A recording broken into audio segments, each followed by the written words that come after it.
Jinendra, school की पढ़ाई तो चलती रहेगी। कुछ हटकर सीखना चाहते हो? पुण्य कर्म अपने अकाउंट में क्रेडिट करना चाहते हो? खेल खेल में जैन धर्म का ज्ञान पाना चाहते हो? तो आ जाओ मेरे सुपर फ्रेंड्स। प्रमाणिक पाठशाला और एक बार लेकर आ रहा है crash course season 3 wonder woman in Jainism. हमने वंडर वुमन की सब पिक्चर्स देखे हैं, पर इस क्रैश कोर्स से हम कुछ ऐसा सीखेंगे जो हमारे जैन धर्म के लिए रिस्पेक्ट और बढ़ा देगा। ये क्रैश कोर्स 3 जनवरी से 8 जनवरी तक है। तब तक हम सभी हॉलीडेज से भी लौट कर आ जाएंगे। हम स्कूल का सब होमवर्क दिन में फिनिश करेंगे और शाम 7:30 से 9 o'clock तक क्रैश कोर्स में जरूर आएंगे। तो जल्दी ही प्रमाणिक ऐप या वेबसाइट पर जाकर अपना नाम गूगल फॉर्म में रजिस्टर करें। तो आएंगे ना आप सभी? हमें आपका इंतजार रहेगा। जय जिनेंद्र।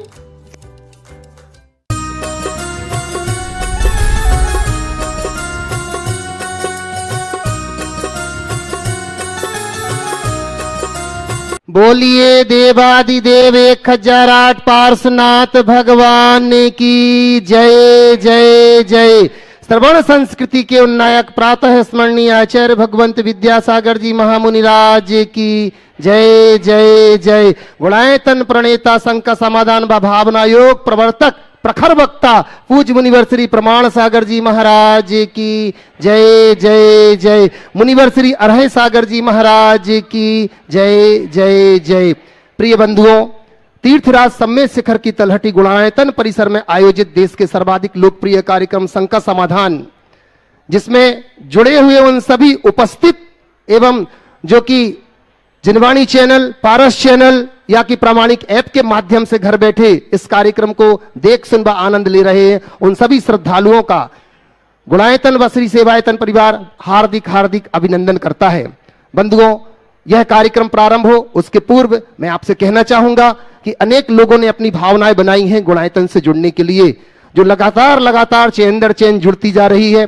गुणायतन के इस कार्य को देख करके, यहाँ के निर्माण को देख करके लोगों की भावनाएं और बलवती होती जा रही हैं। और बंधुओं, यह निर्माण भी कैसा, जहां पूज्य मुनिवर श्री प्रमाण सागर जी महाराज साक्षात विराजमान है। बंधु, आप स्मरण करो, जब श्रवण बेलगोला की वह प्रतिमा, बाहुबली भगवान की प्रतिमा का निर्माण हो रहा था, तो उस समय वहां पर आचार्य नेमिचंद जी सिद्धांत चक्रवर्ती वहां पर उपस्थित थे बंधुओं, और उनके द्वारा वह प्रतिष्ठित की गई। तो आज वह प्रतिमा विश्व का 8वां अजूबा माना जाता है। बंधुओं, वो दिन दूर नहीं होगा जब 8वां अजूबा वो भगवान बाहुबली को माना जाता है, तो 9वें अजूबा के रूप में बंधुओं यह गुणायतन भी हम सबके बीच में जरूर आएगा। हमें बड़ी प्रसन्नता है कि जो लोग आज गुणायतन से जुड़े हुए हैं, अनेक लोगों ने अपनी स्वीकृतियां दी हैं। बंधुओं, निर्माण निधि के रूप में जो गुणायतन से जुड़े हैं, मैं उन नामों का उल्लेख कर रहा हूं। वो अपने स्थान पर खड़े होकर के पूज्य मुनि श्री से आशीर्वाद जरूर लेंगे। हमारे बीच में श्रीमान श्रीपाल जी, अंकुर जी, आर्जव जी आयुषी जैन दिल्ली से, श्री राजेंद्र कुमार जी, श्रीमती प्रेमलता जी जैन भोपाल से, स्वर्गीय अनुपमा दोषी की स्मृति में कैलाश चंद जी, मोतीलाल जी दोषी नाते पोते से, और श्रीमती भगवती रामेश चंद जी जैन, श्रीमती अंजू जी राजेश जी जैन बेगमगंज से, श्री विनोद कुमार जी आदित्य जैन मोघा सहारनपुर से, श्रीमती तनु गोयला पुणे से, श्रीमती शिरोमणि जैन पुणे से, श्रीमती नीता प्रशांत गांधी मुंबई से, श्रीमती शांताबाई फूलचंद जी जैन औरंगाबाद से, नीताजी प्रमोद जी पाटनी औरंगाबाद से, श्री पंकज जी प्रियंका जी कोटा से, श्री भोज कुमार जी, नीलम जी जैन, अविरल जैन, अनुष्का जैन रावत भाटा से, और श्री रूपचंद जी, ललित कुमार जी जैन लालबाई, सुनीता जी जैन बूंदी से, श्री नरेंद्र कुमार जी जैन, श्रीमती संगीता जैन, अविनाश रिया, अभिषेक जैन अकलतरा से, श्री नेमिचंद जी जैन, श्री अजित जी जैन दिल्ली से, और श्रीमती दर्शन माला जी जैन धर्मपत्नी मंगदूराम जी जैन सपरिवार तिजारा अलवर से, और श्रीमती सुषमा जैन, अंकिता जैन गंज बासौदा से। बंधुओं, निर्वाण निधि के रूप में और श्रीमती चंदा प्रकाश पोहरे, श्री पंकज प्रकाश पोहरे पुलगांव वर्धा से, ये सभी लोग अपने स्थान पर खड़े होकर के पूज्य मुनि श्री के चरणों में वंदन करके आशीर्वाद प्राप्त करेंगे। साथी बंधुओं, मैं आज उन लोगों को यहां पर मंच पर ऊपर आमंत्रित करता हूं जो निर्वाण मित्र के रूप में गुणायतन से जुड़े हुए हैं। कुमारी रितिका जैन, मास्टर समकित जैन न्यू दिल्ली से हमारे बीच में मैं निवेदन करता हूं कि ऊपर आए और इनका अभिनंदन करने के लिए, सम्मान करने के लिए हमारे बीच में सुनील जी CFO गुणायतन यहां पर उपस्थित है, वो आए और इनका अभिनंदन करेंगे। साथ ही साथ बंधुओं, जो निर्वाण मित्र के रूप में ही जुड़े हुए हैं, श्री प्रभात कुमार जी जैन, श्रीमती रश्मि जैन, प्रमोद जी जैन, शुभम जी जैन, सिद्धार्थ जैन, बरेला भोपाल से मैं निवेदन करता हूं आप आइएगा और इनका अभिनंदन कर रहे हैं हमारे सुनील जी जैन। साथ ही साथ मैं निर्वाण निधि वालों से निवेदन करता हूं एक स्थान पर खड़े हो जाएं। कैमरे वालों से निवेदन करूंगा कि एक बार जरूर इनको दिखाइएगा। ये सभी निर्वाण निधि के रूप में गुणायतन से जुड़े हैं बंधुओं। निर्वाण मित्र वाले निवेदन कर रहा हूं कि आ जाएं प्रभात कुमार जी, श्रीमती रश्मि जैन, प्रमोद कुमार जी, शुभम जी, सिद्धार्थ जी जैन बरेला से आइएगा, शीघ्रता से ऊपर आ जाएं और इनका अभिनंदन करने के लिए हमारे बीच में सुनील जी तो हैं ही, देवेंद्र जी गया सह कोषाध्यक्ष, उनसे भी निवेदन करता हूं कि यहां पर आए। साथ ही साथ निवेदन कर रहा हूं हमारे बीच में कीर्ति मुकेश जी जैन दिल्ली से यहां पर हैं, महिलाओं का अभिनंदन करने के लिए वो यहां पर आएंगे। साथ ही साथ बंधुओं, निर्वाण मित्र के रूप में और 2 लोग हैं, श्री आजाद जी जैन, श्रीमती अनीता जैन, श्रीमती गिंदीबाई जी जैन, वारासिवनी बालाघाट से। क्रम से एक एक परिवार आते जाएंगे, महाराज श्री के चरणों में वंदन करें और सम्मान प्राप्त करेंगे बंधुओं। श्री लक्ष्मी चंद जी बांझल, हाँ एक एक करके एक एक परिवार आते जाएं। मैंने निवेदन किया था पहले, थोड़ा शीघ्रता से आएंगे आप लोग। और अभिनंदन करने के लिए लता जी गंगवाल और चंद्रकला जी पाटनी जो कि गुणायतन के मंत्री, उनसे निवेदन करता हूं कि महिलाओं का अभिनंदन करने के लिए वो यहां पर जरूर पधारेंगी। साथ ही साथ सिद्धार्थ जी से भी निवेदन करूंगा कि वो यहां पर उपस्थित रहेंगे आगे वाले हमारे सम्मानीय सदस्यों का अभिनंदन करने के लिए। निर्वाण मित्र के रूप में आ जाएं और आजाद जी, श्रीमती अनीता जी, श्रीमती गिंदीबाई जी, वारासिवनी बालाघाट से। देखिए इतनी देर ना लगाएं आप लोग, पहुंचते जाए भैया, क्रम से आते जाएं। चलिए, साथ ही साथ निर्वाण सारथी के रूप में जो जुड़े हुए हैं, BL पोरदार, ललिता पोरदार दिल्ली से हमारे बीच में निवेदन करता हूं कि आप आइएगा। निर्वाण सारथी के रूप में जो गुणायतन से जुड़े हैं, हम तालियां बजा करके इनका अभिनंदन करते हैं हर्ष ध्वनि के साथ। और इन्हीं के साथ निर्वाण सारथी में जुड़े हैं वो तैयार रहेंगे ऊपर आने के लिए। श्री सुरेन जी जैन, नीलेश जी, सुरभि जैन, अनवी जैन, धैर्य जी, ध्रुवी जी सिवनी से हमारे बीच में है, वो निवेदन करता हूं कि वो आए, उनका भी अभिनंदन करता है गुणायतन श्री सेवायतन परिवार। आइएगा, शीघ्रता से आते जाएं आप लोग। अनुपमा जी बांझल, अच्छा अनुपमा जी का परिवार यहां पर आ चुका है, आइएगा, आशीर्वाद लेंगे जो कि हमारे निर्वाण मित्र के रूप में जुड़े हैं। रावत भाटा परिवार आए जल्दी से, शीघ्रता से आशीर्वाद लेंगे। चलिए, और इसी के साथ साथ मैं सिद्धार्थ जी से निवेदन करता हूं कि आप आइएगा, इनका अभिनंदन करेंगे। सिद्धार्थ जी कपूर जी भी हमारे बीच में हैं, वो भी यहां पर उपस्थित रहेंगे इनका अभिनंदन करने के लिए। साथ ही साथ चलिए, और आप बंधुओं जो कि सूत्रधार से स्तंभ के रूप में जुड़े हुए हैं, श्रीमती पुष्पा देवी जैन, धर्मपत्नी स्वर्गीय साजन कुमार जी जैन, श्री अनिल कुमार जी जैन, सुनील कुमार जी जैन, मनीष कुमार जी जैन, सपरिवार पुरुलिया से हमारे बीच में निवेदन कर रहा हूं कि वो मंच के ऊपर आए और मुनि श्री से आशीर्वाद लेकर के गुणायतन का यह सम्मान प्राप्त करें। साथ ही साथ सम्मान करता मैं निवेदन करता हूं हमारे बीच में सिद्धार्थ जी यहां पर उपस्थित है, आइएगा, इनका अभिनंदन करेंगे। और कपूर जी भी पहुंच रहे हैं, आए और इनका अभिनंदन करेंगे। साथ ही साथ एक और शख्स को मैं यहां पर पहले से ही निवेदन कर रहा हूं कि वो मंच के निकट आने लगेंगे। श्रीमती निर्मल जी जैन, धर्मपत्नी स्वर्गीय सुनील कुमार जी जैन, डॉक्टर मुनीष जी जैन, हर्ष कुमार जी जैन, जगराव धुलियाना से हमारे बीच में है, लुधियाना से हमारे बीच में है। निवेदन करता हूं लुधियाना वाले आ जाएं, जो कि स्तंभ के रूप में बंधुओं ये गुणायतन से जुड़ने का इन्होंने सौभाग्य प्राप्त किया है। मैं निवेदन करता हूं और इनका अभिनंदन करने के लिए मैं निवेदन करूंगा कीर्ति मुकेश जी जैन दिल्ली से हमारे बीच में आ जाएं, इस परिवार का अभिनंदन करने के लिए। साथ ही साथ मैं असित अर्चना जी से भी निवेदन करूंगा कि आइएगा, इनका अभिनंदन करने के लिए। मैं पूनम भाभी जी से भी निवेदन करता हूं कि आप भी इनका अभिनंदन करने आए और जोरदार तालियां बजा करके बंधु इनका अभिनंदन करते हैं। साथ ही साथ बंधुओं जिन्होंने आज गुणायतन से जुड़ करके अपनी स्वीकृति दी है, श्रीमती श्री निर्मल जी, सुशील जी जैन सा परिवार, जगरावो लुधियाना पंजाब से, इन्होंने स्वर्ण दान दिया है बंधुओं, अपनी दोनों चूड़ियां समर्पित कर दी हैं। वो आए और मुनि श्री के चरणों में वंदन करके आशीर्वाद प्राप्त करें। निर्मल जी, सुशील जी, जैन सा परिवार शीघ्रता से मंच के ऊपर आ जाएं और इन्हीं के साथ तैयार रहेंगे श्रीमती सरोज जी, अभय जी, जैन सा परिवार रेवाड़ी हरियाणा से। इन्होंने भी 2 स्वर्ण की जोड़ी जो है समर्पित कर दी है। आए असित अर्चना जी, आप इनका अभिनंदन करने के लिए यहां पर उपस्थित रहेंगे।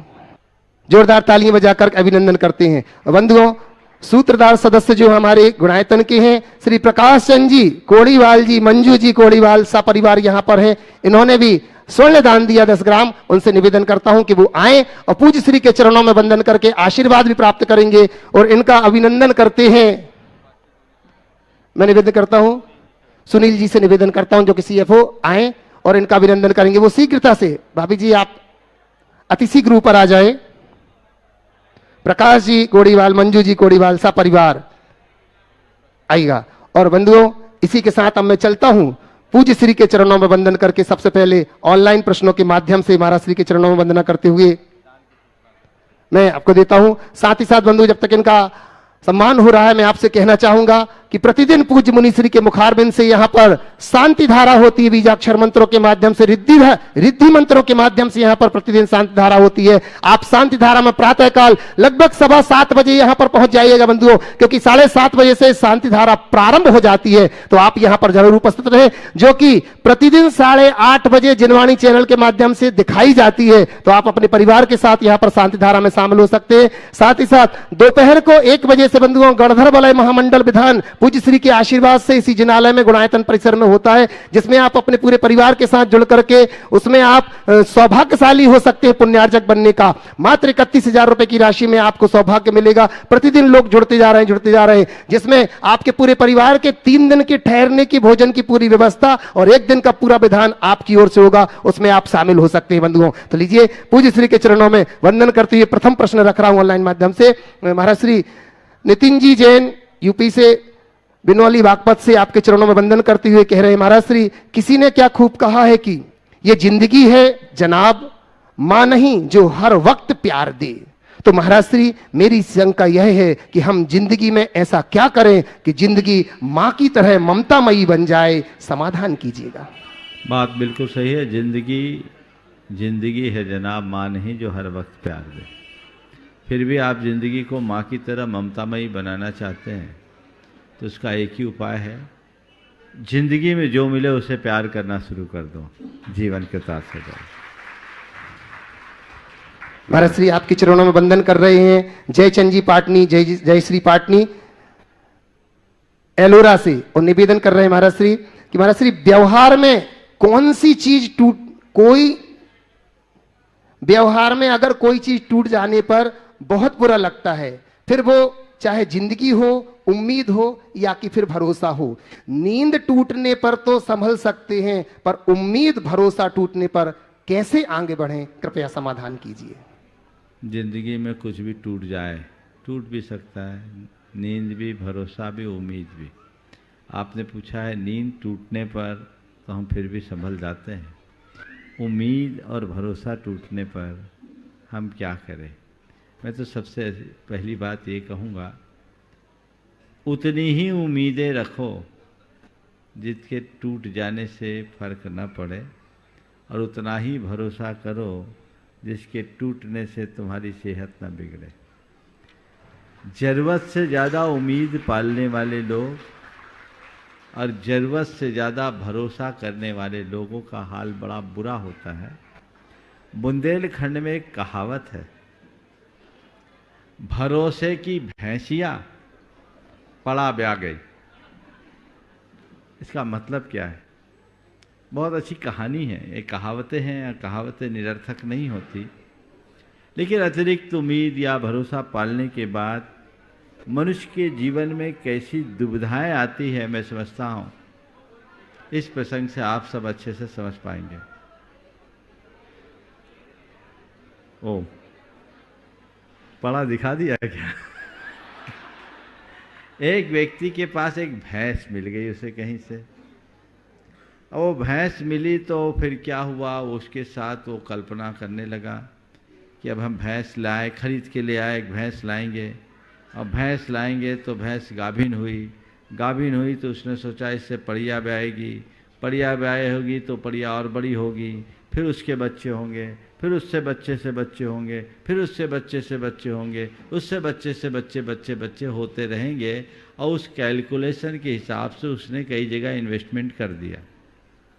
अब इन्वेस्टमेंट कर दिया, अब सब कुछ तो कर दिया, पैसे फंस दिए, लेकिन ओवर एस्टिमेटेड था। बाद में जब भैंस ने बच्चा दिया तो पड़ा निकला, पड़िया नहीं, तो उसका सारा सपना टूट गया। तो एक कहावत है जो अपने लिए बहुत कुछ संदेश देती है।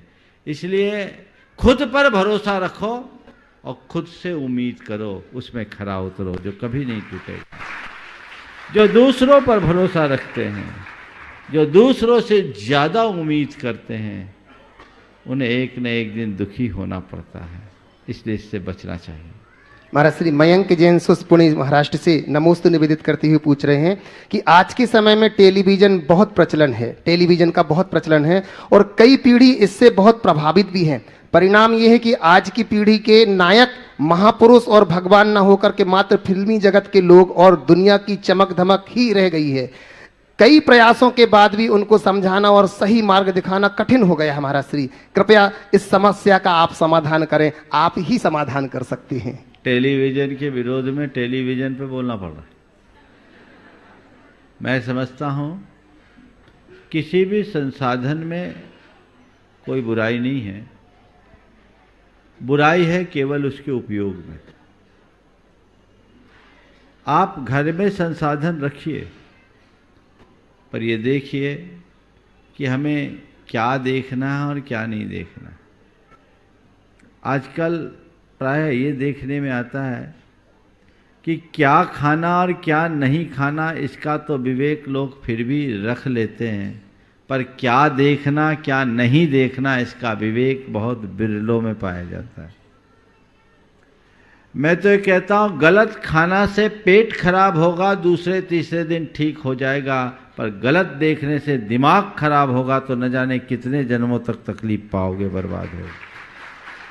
इसलिए चीज़ों को हमें देखना चाहिए जिससे हमारे अंदर संवादहीनता हो, जिससे हमारे अंदर संवेदनहीनता हो, जिसके पीछे हमारी संस्कारहीनता हो और जो हमें स्नेहहीन बनाए, उससे दूरी बनाकर रखना चाहिए।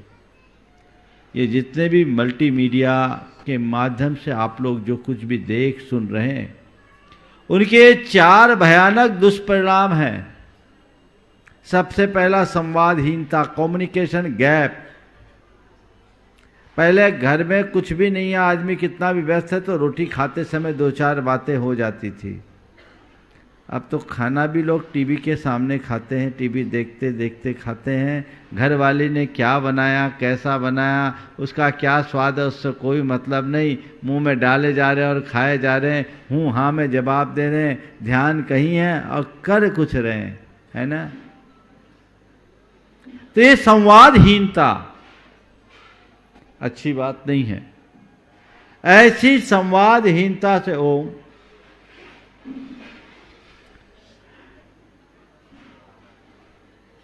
ऐसी संवादहीनता से हमें बचकर रखना चाहिए। ये संवादहीनता जिन घरों में जरूरत से ज़्यादा इनका प्रयोग है, उनके साथ ऐसा हो रहा है। फिर संवेदना भी आपकी कम हो रही है। आप टीवी देख रहे हैं और न्यूज़ चैनल भी है, मान लीजिए, देख रहे हैं कहीं बम ब्लास्ट हुआ है, चीथड़े उड़े हुए, रक्त की धार है, चीत्कार और हाहाकार मची है, और आप चाय की चुस्कियां लेते हुए उस न्यूज़ को देख रहे हैं। कहाँ बचेगी आपकी संवेदना? और जब आप संवेदन शून्य हो जाएंगे तो आपके पास शेष क्या बचेगा? फिर जब आप टीवी के कार्यक्रमों को रोज देखते हैं तो सबसे ज़्यादा घात हो रहा है हमारे संस्कारों का। संस्कारों पर कुठाराघात। कोई कार्यक्रम, अब तो न्यूज़ चैनल भी आपको उल्टे ही पुल्टे बातें सिखाते हैं, नकारात्मकताएं भर देते हैं, और उनके साथ जो एडवर्टाइजमेंट आते हैं वो तो आपके संस्कारों पर कुठाराघात करते ही हैं। न जाने दिमाग में कितना कचरा भरते हैं आप लोग न्यूज़ देख देख कर। और जितने भी सीरियल्स हैं उसमें क्या मिलता है, वो उसकी बेटी को भगा ले गया, वो उसके बेटे के साथ भाग गई, वो उसकी बहू के साथ कर लिया, वो उसके साथ कर लिया, यही तो चलता है ना। उसे भागने भगाने के पैसे मिलते हैं आपको। थोड़ा सा उन लोगों से पूछो जो सीरियल्स में ऐसा रोल प्ले करते हैं, क्या वो अपने रियल लाइफ में ऐसा करने को राजी हैं? पर लोग उन्हें अपना आदर्श बना लेते हैं और वह सब कुछ कर लेते हैं जो हमारे जीवन के लिए अच्छा नहीं। और चौथी बात है स्नेहहीनता। जब ये सब चीज़ें नहीं होगी, संवाद नहीं होगा, स्नेह संवेदना नहीं होगी, संस्कार नहीं होंगे, तो स्नेह कहाँ बचेगा? आज लोगों का एक दूसरे से प्रेम समाप्त हो गया। सब जितने भी संबंध है ना, सब जोड़ घटाव के साथ जुड़ते हैं। अंदर की आत्मीयता और प्रेम पूरी तरह विनष्ट होते जा रहा है। इसके प्रति लोगों को पूरा ध्यान देना चाहिए और इससे बचना चाहिए। महाराज श्री सुशीला जी पाटनी किशनगढ़ से आपके चरणों में वंदन करते हुए प्रश्न पूछना चाह रहे हैं कि भगवान की प्रार्थना और विश्वास दोनों दिखते नहीं हैं, परंतु दोनों में इतनी सामर्थ्य है कि असंभव को संभव बना देते हैं। तो हे गुरुवर, हम अपनी भक्ति कैसे करें कि असंभव कार्य भी संभव हो जाएं? प्रार्थना और विश्वास दोनों दिखते नहीं, लेकिन दोनों में इतनी सामर्थ्य है कि असंभव भी संभव हो जाए। आपने पूछा हम ऐसा क्या करें कि असंभव भी संभव हो जाए। इसका उत्तर तो आपके सवाल में ही है। जब आपको पता है कि विश्वास और प्रार्थना से असंभव संभव होता है, तो आप विश्वास से भरकर प्रार्थना कीजिए, असंभव भी संभव अपने आप होने लगेगा। इन शब्दों पर विश्वास कीजिए। महाराज श्री नितिन जी ही कई दिनों से ये प्रश्न पड़ा हुआ है आपके चरणों में पूछने के लिए। कह रहे हैं महाराज श्री नमोस्तु नमोस्तु नमोस्तु कि महाराज श्री एक बार किसी ने श्री कृष्ण से पूछा कि वजन बढ़ जाए तो क्या करें? तो श्री कृष्ण जी ने जवाब दिया कि वजन अगर शरीर का बढ़े तो व्यायाम करें, मन का बढ़े तो ध्यान करें, रुपए का बढ़े तो दान करें। तो महाराज श्री मेरी शंका यह है कि आज के समय में लोग शरीर का वजन बढ़ने पर व्यायाम करने लगते हैं, मन का वजन बढ़ने पर कुछ ध्यान भी करने लगते हैं, लेकिन जब रुपए का वजन बढ़ने लगता है तो लोगों को वह वजन कम क्यों नजर आता है? कृपया समाधान कीजिए। बहुत सुंदर। शरीर और मन के वजन को कम करने के लिए लोग सतर्क हैं, लेकिन रुपयों के वजन के प्रति लोगों का ध्यान कम है। लेकिन सबको सीख लेना चाहिए। कई बार ऐसी स्थितियां होती कि व्यक्ति कहीं का नहीं रहता, इसलिए हमें इन बातों पर बहुत गंभीरता से ध्यान देना चाहिए और दान को अपने जीवन का परम आदर्श बनाकर चलना चाहिए। एक नीतिकार ने लिखा है कि लक्ष्मी के 4 पुत्र हैं, दान, राजा, अग्नि और तस्कर। जिसके यहाँ ज्येष्ठ पुत्र का सम्मान होता है उसके यहाँ बाकी 3 ठीक रहते हैं, और जिस घर में ज्येष्ठ पुत्र का सम्मान नहीं होता उसके यहाँ ये तीनों कुपित हो जाते हैं। यानी जिसने धन संग्रह किया, दान दिया तो कोई दिक्कत नहीं, राजभय नहीं होगा, अग्निकांड नहीं होगा, और तस्कर यानी कोई चोरी चमारी नहीं होगी। लेकिन जिसने जोड़ा जोड़ा जोड़ा जोड़ा, पता नहीं कब वो सब राजसात हो जाए, कब वो किसी भयावह अग्निकांड आदि में फंस जाए, और कब किसी चोर लुटेरे के हाथ चढ़ जाए। इसलिए इन नीतियों पर विश्वास करना चाहिए, ज़रूरत के अनुरूप कमाना चाहिए और कमाई हुई चीज़ को ज़रूरतमंदों के लिए लगाना चाहिए। यही हमारे जीवन का आदर्श होना चाहिए और यही मानवता का उसूल भी है। अतिरिक्त संग्रह मनुष्य की आसक्ति और मूर्छा को दर्शाता है, वो उसे कहीं का नहीं रहने देता। महाराज श्री हीरा बड़जात्या जी हजारीबाग से आपके चरणों में नमोस्तु निवेदित करती हुए पूछना चाह रही हैं। क्षमा करना महाराज जी, पहली कह रही हैं वो कि महाराज श्री हम लोग चेयर में बैठने वाले को चेयरमैन, चौकी में बैठने वालों को चौकीदार, जमीन में बैठने वालों को जमींदार कहते हैं। तो मेरी शंका यह है कि गुरुदेव, आप तो बच्चे, युवा, बड़े और हम जैसी बूढ़ी माताओं के दिल में बैठे हुए हो, तो आपको क्या कहेंगे हम लोग? आप ही लगा लो, जिसमें 3 को आपने लगाया, जो दिल में बैठे उसको दिलदार बोल दो, और क्या है। और ऐसे दिलदारी तो होनी चाहिए। चल आगे। जय बोलिए पूज्य मुनिवर श्री प्रमाण सागर जी महाराज की। एक अंतिम हाँ, थोड़ा ऑनलाइन दिलदारी के साथ बोलो। जय बोलिए शंका समाधान करता, भावना योग प्रवर्तक, गुणायतन प्रणेता, प्रखर वक्ता, दिलदार पूज्य मुनिवर श्री प्रमाण सागर जी महाराज की। अब ध्यान रखना, रोज ये विरुद्ध मत लगा देना। चलिए आज अंतिम प्रश्न सुरभि सतीश जी जैन पाटन परिवार कटनी से आपके चरणों में नमोस्तु निवेदित करती हुए कह रहे हैं महाराज श्री, जिंदगी को देखने का सबका अपना अपना नजरिया होता है। कुछ लोग स्टेटस में ही कुछ दिल लोग की बात कह देते हैं। क्या महाराज श्री, जिंदगी को देखने का सबका अपना अपना नजरिया होता है। कुछ लोग स्टेटस में ही दिल की बात कह देते हैं, स्टेटस में, हाँ। और कुछ लोग गीता पर हाथ रख करके भी सच नहीं बोल पाते हैं, ऐसा क्यों? बहुत अच्छी बात है। कुछ लोग स्टेटस में ही दिल की बात कह देते हैं और कुछ लोग गीता के हाथ रख करके भी सच नहीं बोल पाते, ऐसा क्यों? मैं तो ये कहूँगा, जिसका दिल साफ होता है उसे कुछ कहने की ज़रूरत नहीं होती, और जिसका मन मलिन होता है वो कुछ भी कह दे उसका कोई अर्थ नहीं होता। तो अपने दिल को साफ रखो, मन को मलिन होने से बचाओ। चलिए प्रथम प्रश्न के लिए पदम कुमार जी अभिनव जी जैन मुंबई से प्रश्न हेतु पहुंच रहे हैं, और इसी के साथ तैयार रहेंगे यशवंत जी जैन डीडी नगर रायपुर से। पदम नमस्ते महाराज जी। नमस्ते महाराज जी।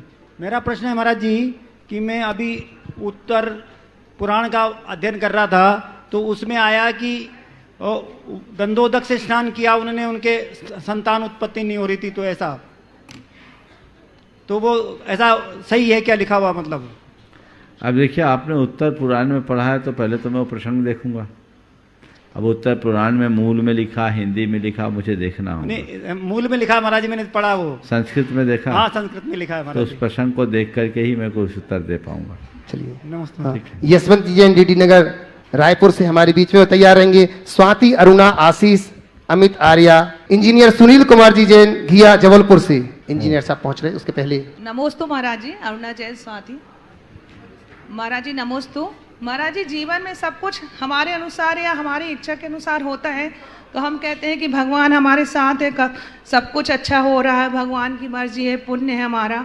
लेकिन जब इसके विपरीत होता है तो हम नर्वस हो जाते हैं, भगवान हमारी सुन नहीं रहा है, हमारी तो किस्मत ही खराब है। इस व्रत से हम मन को कैसे समझाएं? दो लाइनें बार बार दोहराओ। होकर सुख में मग्न न फूलूं, दुख में कभी न घबराऊं, इष्ट वियोग अनिष्ट योग में सहनशीलता दिखलाऊं। इन पंक्तियों को नित्य दोहराएं और वस्तु स्वरूप का विचार करें। न तो भगवान हमें कुछ देते हैं, न भगवान हमें कुछ लेते, हमसे कुछ लेते हैं। ये सब संयोग है जो हमारे अच्छे बुरे कर्मों पर निर्भर करते हैं। तो हम अच्छे संयोगों का आश्रय लें और तदनुरूप अपने जीवन को ढालें, तो इस दुविधा से हम बहुत आसानी से मुक्त हो सकेंगे। नमोस्तु महाराज जी, नमोस्तु। इंजीनियर सुनील कुमार जी घिया जबलपुर से वो तैयार रहेंगे। अंकिता सुषमा जी गंज बासौदा। हे गुरुवर, मेरा यह सवाल है कि विश्व में 14 से अधिक पिछी कमंडलधारी मुनिश्री हैं जो पूजनीय है, किंतु परम पूज गुरुवर आचार्य श्री विद्यासागर महाराज जी की एक झलक पाने के लिए हम सभी क्या विश्व के सभी जन आकुल व्याकुल हैं। ऐसा कौन सा जादू और सम्मोहन है, ये बताने की कृपा करें। मुझे नहीं मालूम, मैं केवल इतना गुरुवर जानता हूं, आपको मालूम है? मैं इतना जानता हूं, चांद एक है और नक्षत्र तारे अनेक हैं। जय जय गुरुदेव, जय जय गुरुदेव। और जो चांद है वो केवल चांद होता है, समझ गए? बस हाँ, इतना मानता हूं कि नक्षत्र और तारों के रहने से ही चांद की शोभा है। नमस्ते गुरु। अगर नक्षत्र तारे नहीं होंगे तो चांद का जो वैशिष्ट है वो कम हो जाएगा। इसलिए हम सबका गौरव है कि आज इस श्रमण परंपरा के आकाश में एक पूर्णिमा का चांद पूरे प्रताप के साथ खिला हुआ है, उगा हुआ है, हम सबको अपना प्रकाश दे रहा है। अंकिता सुषमा गंज बासौदा से, और तैयार रहेंगे सुरेश सेठी संस्थापक सदस्य गुणायतन कोलकाता से। नमोस्तु महाराज जी, मेरा प्रश्न यह है कि यदि हम प्रतिमा स्थापित करवाना चाहते हैं तो क्या उसमें मेरी और मेरी माँ का नाम आ सकता है? और महाराज जी, हम जब भी कायोत्सर्ग करते हैं तो कभी कभी या तो वह 8 बार भी हो जाता है और कभी कभी वह 10 से 11 बार भी हो जाता है। उस समय हमें क्या करना चाहिए? देखिए, सबसे पहली बात तो प्रतिमा हम पधरा रहे हैं कि नाम लिखवा रहे हैं? नाम क्यों लिखवाना? हमें भगवान विराजमान करना। नहीं, भगवान ही विराजमान करवाना। सुनो तो, पहली बात कंसेप्ट क्लियर करो। हम नाम लिखवाने के लिए प्रतिमा नहीं विराजते, भगवान विराजने के लिए प्रतिमा रखते हैं। समझ गए? तो नाम तो एक केवल व्यवस्था के लिए, ताकि आने वाले दिनों में हमारी पट्टावली का बोध हो सके। समझ गए? पुराने समय में तो जिनके सानिध्य में प्रतिष्ठापित हुई उनका ही नाम होता था, दातारों का नाम तो बहुत न के बराबर होता था। अब नाम आता है तो मेरा भी नाम आ जाए, नाम आ जाए, नाम आ जाए। और हमने तो देखा कई लोग भगवान के पास जाते तो नाम ही पढ़ते हैं। भूल जाओ, भगवान की उस, मुझे तो एक पता है कि भगवान को विराजमान करते समय हो सकता है किसी का नाम उनकी पट्टी पर भले ना आए, पर जो भगवान को विराजता है वो सिद्धालय में अपना स्थान जरूर पा जाता है। तो भगवान के पवासन में स्थान मिले या न मिले, उस प्रशस्ति में विकल्प न करो। भगवान के शासन में स्थान मिल जाए, इससे बड़ी बात क्या होगी? समझ गए? इसलिए सारे विकल्प को यहीं छोड़ दो। हमारे अंदर जो भाव है वो हमने पूरा कर दिया, बाकी आयोजकों पर निर्भर है। और दूसरा कायोत्सर्ग वाला समाधान दो। कायोत्सर्ग हमें 9 बार ही करना चाहिए, जागरूकता पूर्वक करना चाहिए। 8 बार हो रहा है इसका मतलब हम जागरूक नहीं है, और 11 बार हो रहा है यानी हम में अस्थिरता है। स्थिरता से करें। तो सुरेश जी सेठी कोलकाता से। महाराज जी, मैं ये कहना चाह रही थी कि अगर ऐसा होता है तो क्या करना चाहिए उस समय हमें? जहाँ विराजमान कर रहे हैं उनकी नीतियों के अनुरूप काम करना चाहिए। समझ गए? हमें तो भगवान विराजना है ना, तो भैया हमने तो अपना द्रव्य लगा दिया, मेरा जीवन कृतार्थ हो गया।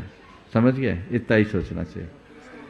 हाँ, तो पुरुष तो वंश तो है। चलिए, सुरेश जी सेठी कोलकाता से संस्थापक सदस्य, और इसके बाद तैयार रहेंगे अनीता संजय जी पाटनी दमदम कोलकाता से।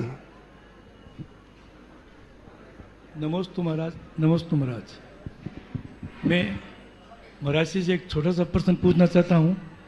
नमोकार मंत्र अपने करते हैं, वह एकांत में एकल करते हैं और एक सामूहिक करते हैं। तो इसमें एकांत में करने, एकल करने से और सामूहिक करने में, इसमें मतलब धर्म में क्या फर्क है? क्या इसमें शांति मिलती है? देखिए, बहुत अच्छी। कोई भी धर्म की क्रिया वैयक्तिक रूप से भी होती है और सामूहिक रूप से भी होती है। अब वैयक्तिक हो या सामूहिक, दोनों का प्रभाव सामने वाले की अभिरुचि के अनुरूप होता है। कई लोग ऐसे हैं जिनको अकेले में मन लगता है, कई लोग ऐसे हैं जिनको समूह में मन लगता है। तो जिनको अकेले में मन लगता है वो अकेले में आनंद ले सकता है, जिनको सामूहिक मन लगता है वो सामूहिक ले सकता है। ये तो एक सामान्य बात हुई। लेकिन व्यक्तिगत रूप से जब हम जाप करते हैं तो केवल मेरे जाप का असर होगा, पर वही जाप हजारों की संख्या में जब लोग एक साथ करेंगे तो हजारों के द्वारा उच्चारित मंत्र की तरंगे पूरे वातावरण को सुधारेगी। तो वो सामूहिक जाप के रूप में प्रभावी होता है। तो व्यक्तिगत साधना के लिए अकेले करो, पर किसी सामूहिक भावना से हम कर रहे हैं तो उसे सामूहिक रूप से करना चाहिए और उसका प्रभाव अच्छा। नमस्ते। अनीता संजय जी पाटनी दमदम कोलकाता से, और इसके बाद तैयार रहेंगे राजकुमार जी, कमलेश जी, प्रमोद जी बरखेड़ा से, राजा राहुल पूरे परिवार के साथ एक साथ। नमोस्तु महाराज जी, मेरा सवाल था कि विज्ञान और धर्म में क्या अंतर है? हाँ, बहुत सुंदर। विज्ञान और धर्म में क्या अंतर है? मैं इतनी बात कहूँगा, जो प्रयोग पर निर्णय ले उसका नाम विज्ञान, और जो अनुभव से बात करे उसका नाम धर्म। विज्ञान के प्रयोग रोज बदलते हैं, उनके निष्कर्ष बदलते हैं। डाल्टन के परमाणुवाद से लेकर बोसॉन तक, जिसने गॉड पार्टिकल खोजा, परमाणु के सिद्धांत में कितना परिवर्तन आ गया। ये प्रयोगजन था, पर धर्म अनुभव की बात करता है। हमारे धर्म ने परमाणु को अंतिम और अविभाज्य अंग माना है, जो अनादि से अनंत काल तक रहेगा। समझ गए? तो जो प्रयोग के ऊपर आगे की बात करे वह विज्ञान, और जो अनुभव को प्रमुखता दे करके चले वो धर्म। ठीक है, चलो। अनीता संजय जी पाटनी दमदम कोलकाता से तैयार रहेंगे। राजकुमार जी कमलेश जी, प्रमोद जी वरखेड़ा, राजा राहुल, पूरा परिवार एक साथ लखनादौन से। मेरा क्वेश्चन है, वो सीढ़ी मंदिर जाते हैं तो सीढ़ियों पर जो नाम लिखा हुआ रहता है तो उस पर चलने में थोड़ा सा लगता, पूरा यहाँ तो 20 पंक्ति में पूरा बढ़ती है, तो मंदिर कितना बार ऐसा होता है कि मंदिर नहीं जाएंगे, कैसे पाँव लगा के चले? बात बिल्कुल सही है, बहुत गंभीर है। मैं तो लोगों से कहता हूँ अपना नाम क्यों लतवा रहे। अब जिन परिस्थितियों में लोगों ने दान दिया, क्षेत्र में आवक कम थी, तो एक जमाने में 500-500 रुपया देकर, 100-100, 200-200 रुपया देकर के लोगों ने नाम खुदवाया। और अभी क्या 2002 तक मैंने देखा, 2002-3 तक के, बल्कि 6 तक के खुदे हुए रखे। ये परंपराएं ठीक नहीं है। तो पहली बात तो इस तरह नाम खुदवाने के लिए पैसा कभी मत दो। दूसरी बात, वो अक्षर है। अक्षर एक प्रकार का ब्रह्म है, हमारे द्वादशांग का अंग है। उस पर पैर रखने में संकोच होना चाहिए। मैं तो चाहूंगा कि अगर कमेटियां थोड़ा सा प्रयास करें, उसमें ग्राइंडर चला के बराबर कर दे तो सबका उपकार हो जाएगा। और कोई बोले तो बोले भैया तूने जितना दिया सब पैसा ले ले वापस, हम दिलवा देते हैं। लेकिन ये अक्षर ब्रह्म पर पैर रखना अच्छी बात नहीं है। सिद्ध चक्र यंत्र जब आप स्थापित करते हैं, अ से लेकर ह तक के सारे अक्षरों को रखते हैं ना, ये पूरी वर्णमालाएं एक एक अक्षर अपने आप में ब्रह्म है, द्वादशांग का आधार है। इसलिए अक्षरों पर जहां अक्षर अंकित हो उन पर पैर रखना एक प्रकार से जिनवानी की अभिनय समझना चाहिए। ये बिल्कुल नहीं होना चाहिए। और मैं आप लोगों से कहूँगा, निश्चित ये संदेश तो पहुँच ही जाएगा जो उसकी व्यवस्थाएं देख रहे हैं। मैं कमेटी के लोग मेरे पास आएंगे, मैं भी उनको सलाह दूंगा व्यक्तिगत रूप से भी कि अब समय बदल गया और समाज में जागरूकता भी आ गई। हो गया बहुत साल, एडवर्टाइजमेंट की दृष्टि से भी देखा जाए तो इतना पूरा हो गया है ना। आप लोग पैसा दे के जो ऐड कराते हैं उसका भी एक टाइम ड्यूरेशन होता है, उसके बाद बोर्ड बदल जाता। बदलता है कि नहीं बदलता? तो बदल दो, हटा दो सबको, ग्राइंडर चला दो, किसी को बोलने का कोई अधिकार नहीं है। जहां लोगों का पैर पड़े वहां ऐसा नहीं होना चाहिए।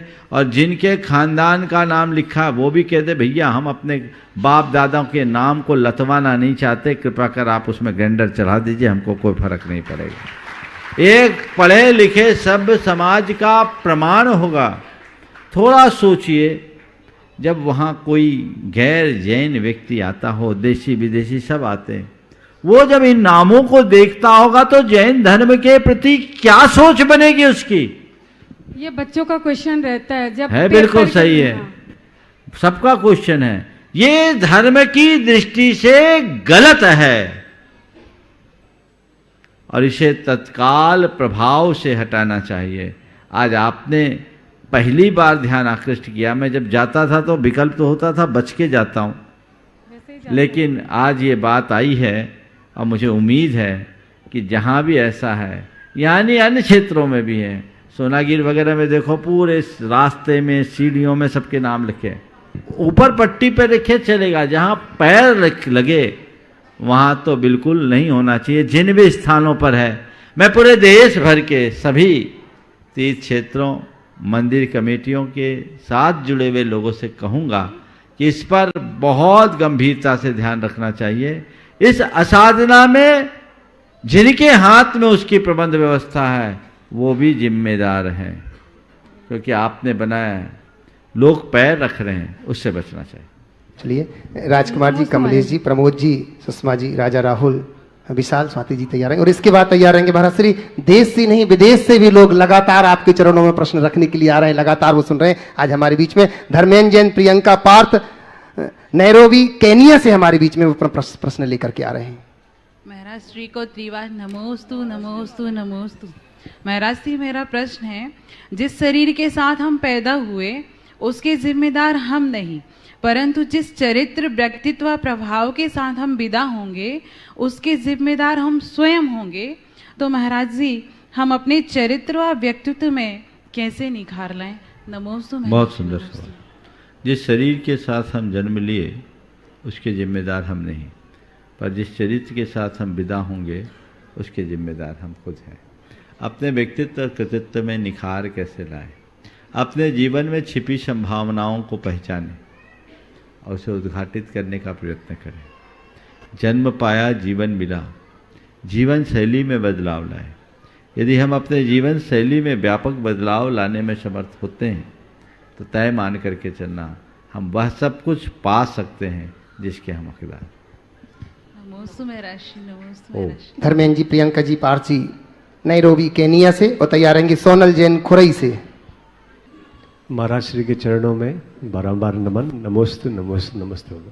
महाराज श्री, आज मैं अपने परिवार के साथ यहाँ हूँ, केनिया से आया हूँ और मेरे साथ मेरे छोटे भाई अभिनवेश जी भी हैं जो पूना में सॉफ्टवेयर इंजीनियर हैं विप्रो में।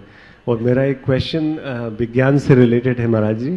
काफ़ी टाइम से आपकी एक पुस्तक है जैन धर्म और दर्शन, उसमें काफ़ी तथ्यपरक और जैन धर्म का जो रेलेवेंस है एक मॉडर्न साइंस के हिसाब से अच्छे से प्रस्तुत किया गया और काफ़ी उसमें जानकारी मिली। मेरा क्वेश्चन ये है महाराज श्री कि जो आज जो एडवांसमेंट हो रहा है साइंस में, साइंटिस्ट लोग दूसरे ग्रह में जीवन बसाने की बात कर रहे हैं, मंगल ग्रह तक पहुंच रहे हैं और भी साइंस के एडवांसमेंट हुए, जैसे वर्चुअल रियलिटी है, ऑगमेंट रियलिटी है। तो अपने जैन धर्म के जो शास्त्र है उनमें क्या उल्लेख हुआ इन चीज़ों को भविष्य में आने वाली टेक्नोलॉजी के बारे में? देखिए, वर्तमान की अब तो साइंस ने टेक्नोलॉजी का युग आ गया। साइंस के साथ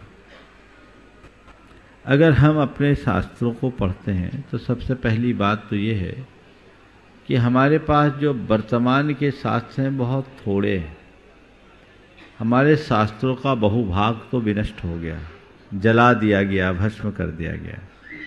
थोड़े से शास्त्र हमारे बचे हैं, उनमें जो उपलब्ध सूचनाएं हैं वो बहुत सीमित हैं, पर कुछ संकेत हैं।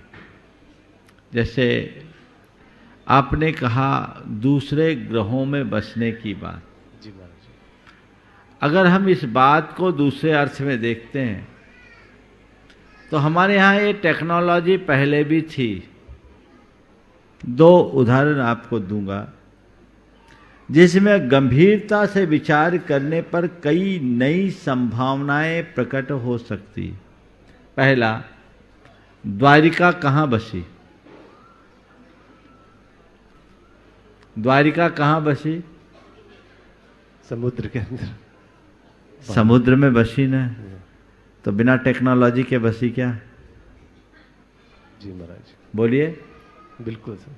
हम आज के टेक्नोलॉजी की इतनी दाद क्यों देते हैं? द्वारिका तो आज से लाखों वर्ष पहले बस गई, उसे हम क्यों भूलते हैं, है ना? बिल्कुल। इसी तरह पद्म पुराण में एक प्रसंग आता है कि राजा था नल कुबर। उसने अपनी नगरी जो बसाई वो बिल्कुल अलग बसाई।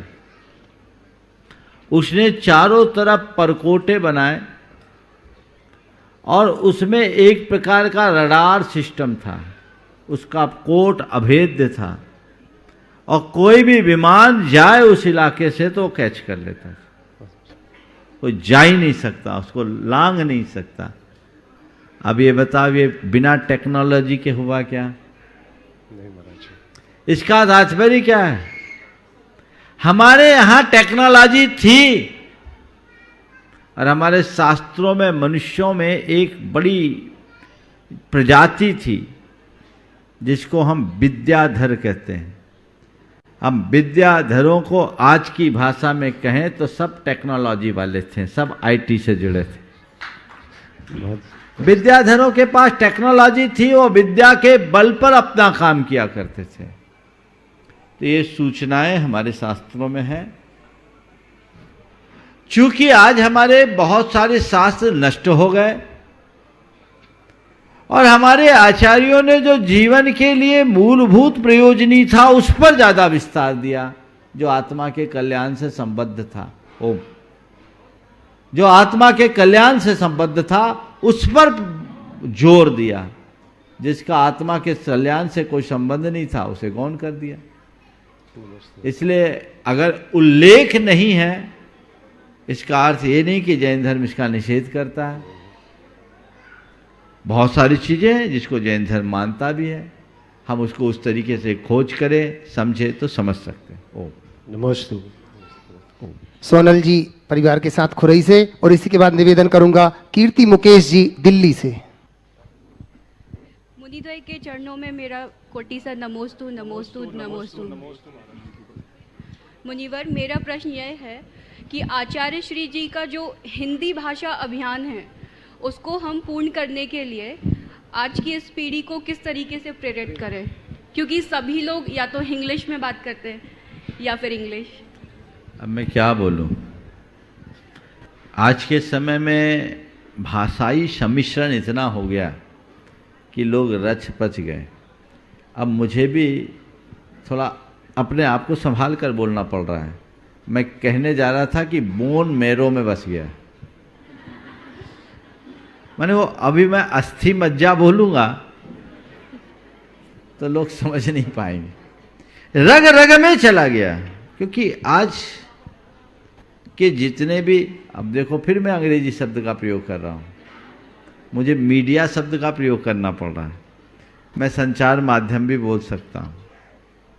तो ये जो रचपच गया है, जो चीजें परोसी जा रही है, उसने हमारे चिंतन को बदल दिया और हमने उन सब भाषाओं को अपनाना शुरू कर दिया, उन शब्दों को अपनाना शुरू कर दिया और उसमें मूल में ही भूल होने लगी है। तो वो चीजें हमें समझना चाहिए, एक अभियान जगाना चाहिए। हर व्यक्ति को चाहिए कि हम स्वभाषा को प्रमुखता दें, चाहे वो हिंदी हो या और कोई हो। भारत में सभी हिंदी भाषी नहीं है, पर भारत की जितनी भी भाषाएं हैं सब समृद्ध भाषाएं, उनमें कोई कमी नहीं है। तो हम स्वभाषा को बढ़ावा दें, ये सोच होनी चाहिए। और उसकी सबसे पहली शुरुआत हस्ताक्षर से करना चाहिए, सिग्नेचर बंद करना चाहिए। आप हस्ताक्षर करना शुरू कीजिए, सिग्नेचर करना बंद कीजिए। गुरुदेव का पहला संदेश था। पर भाषा में संस्कृति का प्रवाह होता है, इस बात को हमें ध्यान में रखना चाहिए। और जिसके हृदय में संस्कृति से लगाव होता है वही भाषा को ठीक तरीके से अपना सकता है। महाराज जी, छोटे बच्चों के लिए आप क्या संदेश देना चाहेंगे? हम उनको कैसे प्रेरित करें कि घर से ही कुछ हम लोग ऐसा? सबसे पहली बात, भाषा के संदर्भ में मैं कहूँगा कि बच्चों से आप हिंदी में बात करना शुरू करो। बिल्कुल। आजकल की माताएं कहती महाराज का लेग टच करो, जो हम माताओं को मम्मी करके बोले हैंड जोड़ो। ये आजकल इसमें बड़ी शान समझते हैं, है ना, तो बड़ा गड़बड़ होता है। एक बड़ा पुराना चुटकुला सुना दूं। एक गांव की अनपढ़ लड़की की शादी एक शहर के पढ़े लिखे अधिकारी से हो गई। अब वो एक समारोह में गया, विवाह का समारोह था। अब ये बिना पढ़ी लिखी, वो पढ़ी लिखी, ये अफसर, तो कहीं जाए तो उसे बातचीत में बड़ी दिक्कत होती थी। तो उसने कहा कि तुम कहीं जाओ तो मेरा परिचय थोड़ा अंग्रेजी में दिया करो। बोले क्या देना? बोला कहा करो ये मेरे हस्बैंड है, मैं इनकी वाइफ हूँ। ये मेरे हस्बैंड है और मैं इनकी वाइफ हूँ। ठीक है, रख दिया। अब जब गए एक जगह तो उसे उतावली पड़ी थी अंग्रेजी बोलने की। उसने कहा ये मेरे हैंड पंप है, मैं इनकी पाइप हूँ। तो ये मामला गड़बड़ है, इसलिए इन पर ध्यान देना चाहिए।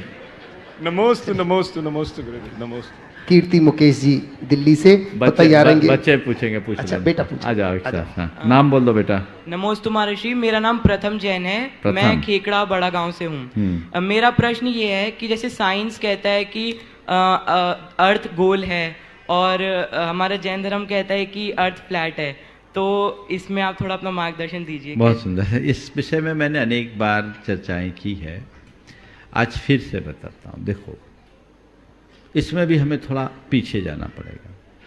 हमारे शास्त्रों में दो तरह के पृथ्वी का वर्णन है, एक शाश्वत और दूसरी नश्वर, परिवर्तनशील, अशाश्वत। हमारे शास्त्रों में जो कुछ भी वर्णन है भूगोल का, वो शाश्वत पृथ्वी का है, जो स्टेबल है, जिसमें कोई परिवर्तन ना हो। लेकिन हम जहां रह रहे हैं वो अशाश्वत धरती है। भरत और ऐरावत क्षेत्र के आर्य खंडों में 6 कालों के प्रभाव से वृद्धि और ह्रास होता है, पता है? 6 काल का परिवर्तन होता है। तो वो अशाश्वत धरती में हम रह रहे हैं, और वर्णन किसका है? शाश्वत का। तो शाश्वत के हिसाब से फ्लैट है, लेकिन ये धरती कभी फ्लैट थी, पर उसमें चेंज आया। चेंज क्या आया? बहुत ध्यान से सुनना, यद्यपि मैंने पहले भी इस विषय में प्रकाश डाला है। हमारे शास्त्रों में वर्णन आता है कि ये धरती जब भोग भूमि से कर्म भूमि के रूप में परिवर्तित होती है और हुई, तो भरत और ऐरावत क्षेत्र का आर्य खंड 1 योजन ऊपर उठ गया। 1 योजन बहुत हाइट होता है। इसके 2 तरह के मेजरमेंट है, एक 4 कोस का भी और एक 2000 कोस का भी। हम 4 कोस भी लेते हैं तो बहुत बड़ा अंतर है। 4 कोस मतलब 8 माइल, समझ गए? 8 माइल मतलब 12-13 किलोमीटर। इतनी ये धरती उठी तो कोई ऐसे तस्तरी की तरह तो नहीं उठी होगी ना, कि नीचे से जैक लगा दिया और धरती को उठाया। ये एक बहुत बड़ा प्राकृतिक परिवर्तन था। उस परिवर्तन से बहुत सारी एनर्जी भी उत्पन्न हुई होगी। आज हल्का सा अर्थक्वेक आता, भूकंप आता है तो कितनी एनर्जी आती है। तो ये बहुत बड़ा परिवर्तन था। तो मुझे लगता हो सकता उससे जो धरती उठी उसने ग्लोबल शेप ले लिया हो। उससे जो एनर्जी जनरेट हुई उसके कारण ऐसा भी हो सकता है कि बहुत सारे जो आज हम बताते हैं, जिन्हें हम उपग्रह कहते हैं, वो बन गए हों। हमारे शास्त्रों में ये कहते हैं भोग भूमि में न कोई पर्वत थे, न नदियां थी, न नाले थे, सपाट कांच की तरह धरती। ये परिवर्तन हुआ तो अनेक छोटे छोटे पत्थर पर्वत उत्पन्न हो गए, नदी नाले निकल गए, और इनमें इनका संबंध शेष जम्बूद्वीप से कट ऑफ हो गया। बीच में लवण समुद्र का एक हिस्सा घुस गया जो उपसमुद्र बन गया। तो ये बहुत बड़ा परिवर्तन है जिसका सांकेतिक उल्लेख हमारे ग्रंथों में है, पर डिटेल नहीं है। तो क्या करें? महाराज पृथ्वी गोल है या चपटी? दोनों पे डिपेंड करता है। हाँ, दोनों पे अलग अलग डिपेंड करता है। बस, अब पृथ्वी गोल हो या चपटी, हमारा दिमाग गोल नहीं होना चाहिए। समझ गए? हम ना तो ये कहें कि साइंस की बात गलत है, और ना ये कहें कि हमारी ही बात सही है। दोनों बातें अपनी अपनी जगह सही हो सकती है। अब तो सब चीजें सैटेलाइट के थ्रू दिख रही है, तो हम उसे नकार नहीं सकते, और उसकी संभावना हमारे शास्त्रों में है, तो स्वीकारने में संकोच नहीं करना चाहिए। समझ गए? नमोस्तु महर्षि। ध्वनि की तरंगों के विषय में हम सभी ने सुना है, तो जब हम किसी शास्त्र से मूल से उसकी गाथाएं पढ़ते हैं या भक्तियां या स्तोत्र पढ़ते हैं लयात्मक तरीके से, तो उसका हमारे सबकॉन्शियस माइंड पे क्या प्रभाव पड़ता होगा, और उसके फलस्वरूप उसका हमारे जीवन पर क्या प्रभाव पड़ता होगा? देखिए, कई चीज़ों का ध्वनि वैज्ञानिक प्रभाव होता है। जैसे किसी भी स्तोत्र पाठ को पढ़ें, मंत्र जाप को करें। भक्तामर स्तोत्र को एक उदाहरण के लिए ले, आप हिंदी का स्तोत्र पढ़ें, उसका अलग असर है, वो एक स्तुति है। लेकिन भक्तामर के जो मूल को आप पढ़ेंगे तो एक मंत्र का उच्चारण जैसा है, तो उसका प्रभाव हमारे तन मन पर बहुत गहरा पड़ता है। और आप अभ्यास भी करें, किसी भी श्लोक को, किसी भी ग्रंथ का उच्चारण यदि आप संस्कृत में करते हैं ना, तो उससे आपके शरीर में एक अलग प्रकार की शक्ति निकलती है, एक अलग अनुभव होता है। हिंदी में बोलने में उसका असर अलग होता है। तो जहाँ जैसा है उसका प्रभाव वैसा होता है। जो ध्वनि वैज्ञानिक प्रभाव है, जो बाहर भी पड़ता है भीतर भी पड़ता है। ओम नमोस्तु गुरुदेव। पार्थ पंजाब से और निकिता जैन घनसौर से, और इसके बाद निवेदन करूंगा चंद्रकला जी। हो गया लास्ट। हाँ चलिए। नमस्ते महाराज जी, मेरा प्रश्न आज के प्रवचन से ही है। आज आपने कहा कि हम पुण्य विरासत में नहीं मिल सकता, और कुछ हद तक वो बात सही भी है, परंतु अगर हम धार्मिक परिवार से हैं और फिर हमें अच्छे संस्कार मिलते हैं तो हम खुद ही पुण्य के कार्य में जुट जाते हैं। परंतु अगर हम धार्मिक परिवार से नहीं हैं और फिर हम चाहकर भी इतना पुण्य नहीं कर सकते, तो हम ऐसे इस सिचुएशन में क्या करें? बहुत अच्छा सवाल किया। मैंने आज सुबह कहा था पैसा विरासत में मिल सकता है पर पुण्य विरासत में नहीं मिलेगा, उसे हमें खुद पाना पड़ेगा। तुमने बहुत अच्छा पूछा है कि मुझे बहुत प्रसन्नता है कि तुम जैसे बच्चे ने इतने ध्यान से प्रवचन को सुना। बड़े बड़े लोग भी ने एक बार जोरदार करकर ध्वनि करे। एक अच्छे धार्मिक संस्कारित परिवार में जन्म लेने से हमारे लिए अनुकूल वातावरण मिलता है पुण्य के उपार्जन करने का, लेकिन उपार्जित तो खुद को करना पड़ेगा ना। बैकग्राउंड साउंड मिला, ये भी हमारे पुराने पुण्य के कारण मिला। ये सोचो आज मैं एक धार्मिक परिवार में क्यों जन्म लिया, किसी अधर्मी के यहाँ जन्म क्यों नहीं लिया? तो ये मेरा पुण्य है, इसलिए मैं यहाँ जन्म लिया। धार्मिक परिवार में मैंने जन्म लिया, अपने पुण्य से लिया। अब मुझे अच्छा योग मिला है, अब इसका प्रयोग करूँगा तो और आगे बढ़ूँगा। बहुत से ऐसे लोग हैं जो साधारण परिवार में जन्म लेकर के भी बहुत बेहतरीन काम कर लेते हैं, और बहुत सारे लोग हैं जो धार्मिक परिवार में जन्म लेने के बाद भी कुल कलंकी बन जाते हैं। तो जो तुम्हें मिला है पृष्ठभूमि में संस्कार मिले, संस्कारों को अपनी विरासत मानो और उसका सही प्रयोग करो, ताकि तुम्हारे जीवन का परिष्कार हो सके, जीवन की उन्नति हो सके और अपने आप को आगे बढ़ा सको। समय आप सबका हो गया, यहीं पर विराम।